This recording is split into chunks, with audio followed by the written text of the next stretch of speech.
Hello दोस्तों, नमस्कार। मैं आरती शुक्ला आप सभी के बीच एक मंडप गीत लेके आए। आप लोग जरूर सुनना और कमेंट बताना मेरी गीत कैसी है।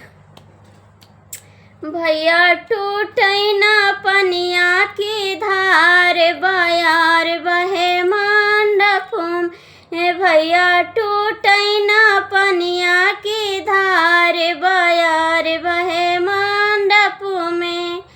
धरिया जो टूटी है ससुर मोरे हंसी है, धरी जो टूटी है ससुर मोरे हंसी है। भैया जा बहिनिया से हार, बयार बहे मंडप में। भैया जा बहिनिया से हार, बयार बहे मंडप में। भैया टूटै ना पनिया की, अरे बयार बहे मंडप में। धरिया जो टूटी है जी अठा मोरे हंसी है, धरिया जो टूटी है जी अठा मोरे हंसी है।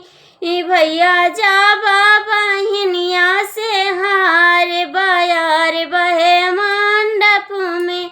भैया जा बहिनिया से हार, बयार बहे मंडप में। भैया टूटै ना पनिया की, अरे बयार बहे मंडप में। धरिया जो टूटी है देवरा मोरे हंसी है, धरिया जो है देवरा मोरे हंसी है। भैया जा बहिनिया से हार, बयार बहे मंडप में। भैया जा बहिनिया से हार, बयार बहे मंडप में। भैया टूटै ना पनिया की धार।